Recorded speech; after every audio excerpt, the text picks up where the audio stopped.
Tout à fait au fond. Cap Corse qui est là-bas, à la limite des nuages. Allez. Hop.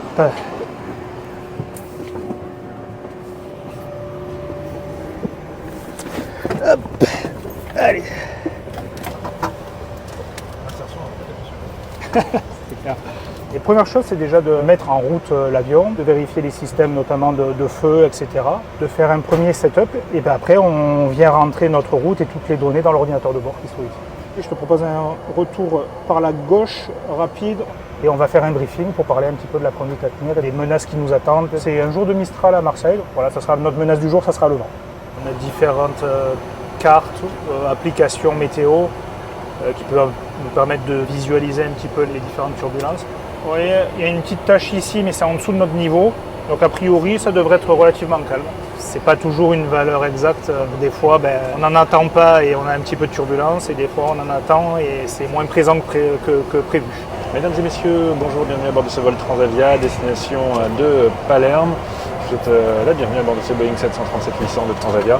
Un temps de vol très court pour rejoindre Palerme aujourd'hui, 1h15 de temps de vol avec des météos excellentes.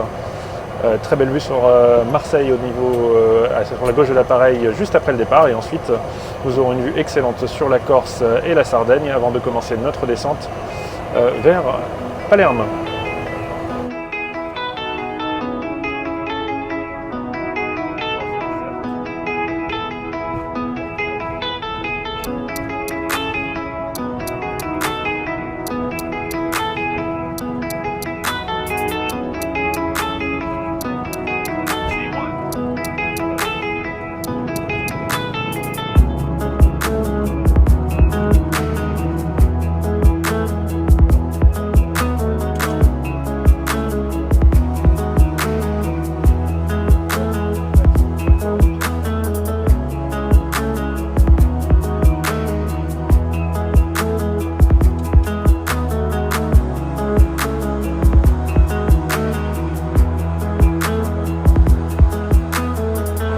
On aperçoit un peu la Corse tout à fait au fond.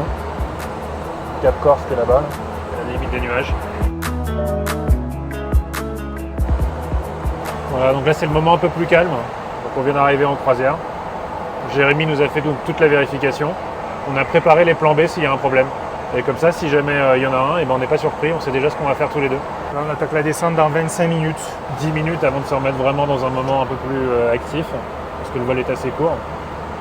Et justement, c'est ces moments-là où on profite un peu du boulot, puisqu'on a quand même le plus beau bureau du monde. Et en dessous de notre nez, pour l'instant, on ne voit pas grand-chose, mais il y a la Sardaigne. Ici, c'est Figari. On a Olbia, Alghero et Cagliari qui sont donc 3 points où on peut imaginer la forme de la Sardaigne comme ça. Ah ouais.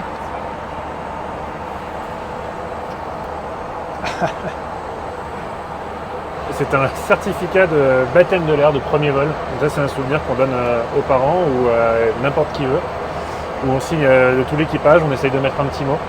Et ça fait des souvenirs pour plus tard. Je lui ai dit félicitations pour ce premier vol qui sera le premier d'une longue série, on espère.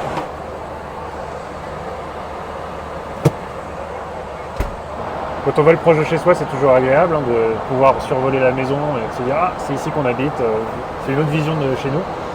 Et après, c'est vrai que généralement, tous les pilotes, on a nos aéroports détestés et nos aéroports préférés. Je pense que personnellement, pour moi, la Palme d'Or reste à Nice, qui est quand même l'un des plus beaux aéroports du monde. Et pour nous, en termes de pilotage, c'est assez exceptionnel. Tous les vols sont des vols d'apprentissage. C'est un métier où tous les jours, on apprend en fait. À chaque fois des situations différentes. Par exemple, il y a 10 minutes, on parlait français, là on parle italien. Et puis on est un métier qui évolue énormément, de par ce qui se passe dans le monde, de par la géopolitique aussi. Parfois dans une journée, on va traverser 14-15 frontières. Chaque pays a une loi différente. Donc on peut avoir quelques modifications de nos vols. S'il nous arrive un problème, on va décider de ne pas aller se poser dans des pays qui peuvent être à risque pour nos passagers et pour nous-mêmes, ou pour la compagnie. Voilà, donc là on s'est mis en descente. On a établi un projet commun sur ce qui va se passer pendant tout l'atterrissage. Si on n'arrivait pas à se poser pour une raison X ou Y, on a déjà prévu des plans B. Et puis comme on a relativement peu de temps au sol, on a déjà commencé à préparer notre vol retour. Donc on a regardé ensemble le dossier de vol, les vents, les météos, nos charges de passagers, les particularités du vol et on a décidé déjà notre plein d'essence pour notre retour. Et une fois au sol avec internet qui reviendra sur nos iPads, on mettra tout ça à jour et si ça change, eh ben on changera notre plan d'action.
Sur tous les vols, celui des deux pilotes qui n'est pas aux commandes fait en plus un tour avion pour vérifier l'intégrité extérieure. On va vérifier toutes les parties sensibles de l'avion, qu'on n'ait pas eu d'impact aviaire, qu'on n'ait pas de parties détériorées, les pneus, les freins, etc. Et maintenant on va faire exactement la même chose mais de l'autre côté.